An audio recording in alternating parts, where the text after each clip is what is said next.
Alright, so now we speak about volume. Alright, so volume is essentially the space an object takes up. Alright, so we need to know its height, its length, and its width. We have some formulas here that you need to know when doing volumes. Alright, so let's go through it. So we have what is called a cube. Alright, so a cube, all its sides are the same length. Alright, so we have length, right? No, width. We have a width right here. Alright, so as you can see, this is a box. I try to draw it as best as possible. Alright, so this is a cube box. This is the width. This is the length. This is the height. Alright, when calculating the volume, it's going to be height times length times width. Alright, and when it's a cube, width, length, and height are all equal. Alright, width, length, and height are all equal. Moving on to a cuboid. The formula is the same, height, length, and width. However, width, height, and length don't have to be the same height. Okay? Width, height, and length don't have to be the same height. Call it a cuboid or an elongated cube in some instances. Okay? We have what we call here a right triangular prism. Observe it properly. We see that there's a right angle triangle here and it is elongated. Alright, so it's a right angle triangle here and it's elongated. The dotted lines is what you would see on the reverse side. Okay, so now this is the base, this is the height, and this is the length. So this is the height of the triangular object, and this is the base, and this is the length, the elongated part. Alright, good. Now the formula to calculate the volume of this object, it's a right triangular prism. The formula is half base times height, which is the area of this triangle here. Half base times height times length. So it's half base times height, which is what you know, times the length. Okay? Good. Let us continue.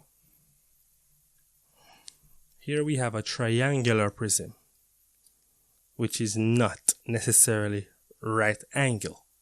Alright? It's a regular triangle. Which is elongated. A regular triangle which is elongated. To calculate the volume of this object, we need the height, which is from the base of the triangle to the middle of the vertex here. This is the height, not the slant side. The slant side is never the height. The height is a straight line in the middle. Okay? And as you can see, the base, I particularly wrote it this way because the base is going to be from the straight line to one side of a slant line. I hope you can see it. When calculating the area of each triangle, it's easiest to just find the straight height right here and the half base right here. Not the entire thing, just a half base. Once we can cut it in half and find the base of 1/2 and the height, the volume of this object is pretty easy. It's going to be the same half base times height, which is this base right here. Half base times height times 2, because when we say times 2, we're accounting for both this triangle and this triangle. Alright, this triangle and this triangle. That's what the time 2 means. We calculate the area of this side, times it by 2, we get this side as well. And then we multiply all of that by L, and we get this. Or we could simply say base times height times L, because the 2 here would cancel the 2 here. See, the 2 here would cancel the 2 here, so you could do it this way, which is clear, or you could just use this formula right here. It's not the entire base, guys. It's not the entire base, just half of the base. Alright? Just half of the base. Great. And of course, there's a formula which you can use, which is the entire base here. There's a formula, but let's just keep it simple with these two, which is half the triangle times 2 times L. Okay? Now what we have here is a cylinder, and a cylinder is very common in your exams. Finding the volume of a cylinder is very common. Okay? It's going to be a circle and a height. A circle and a height.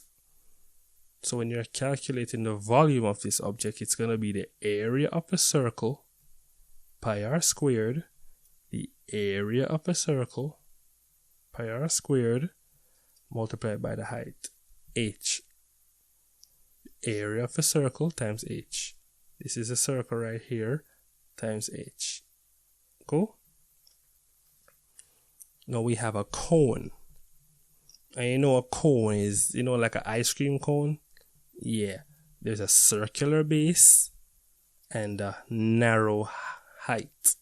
A circular base and a narrow height. To find the volume, it's the same as a cylinder.